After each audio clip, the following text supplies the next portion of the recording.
Au début de la maladie, on pensait que ça allait toucher essentiellement les personnes âgées. On s'est rendu compte que si, effectivement, les personnes âgées sont une population à risque plus importante, mais que les sujets plus jeunes pouvaient aussi être atteints par cette maladie. Alors en fait, les sujets plus jeunes sont atteints. Aujourd'hui, on ne sait pas. C'est une maladie qu'on connaît depuis peu, un virus qu'on connaît depuis 3-4 mois simplement. Alors il y a des gens qui résisteront naturellement. Il y en a d'autres. Alors évidemment, on a remarqué que les facteurs de risque importants pouvaient interférer. Les anomalies cardiaques. Parce que oui, quand on a du mal à respirer, il n'y a pas d'oxygène pour le cœur en particulier, ben, il s'arrête de battre.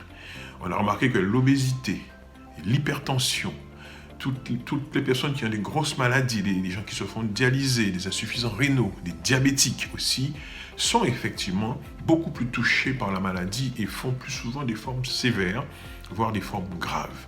Alors c'est lié, si vous voulez, encore une fois, à ce système immunitaire qui n'est pas identique chez tous les individus.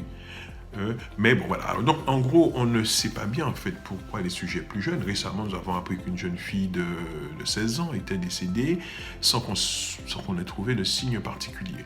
C'est pour ça que l'essentiel, et c'est pour ça que moi, je vous le redis, c'est de tenter de ne pas attraper cette maladie, ce virus. On ne sait pas qui fera une forme grave. On sait qu'il y a des populations exposées à risque, ça on le sait, mais qui fera une forme grave parmi les jeunes, parmi les autres, on ne le sait pas. C'est pour ça que le confinement est extrêmement important.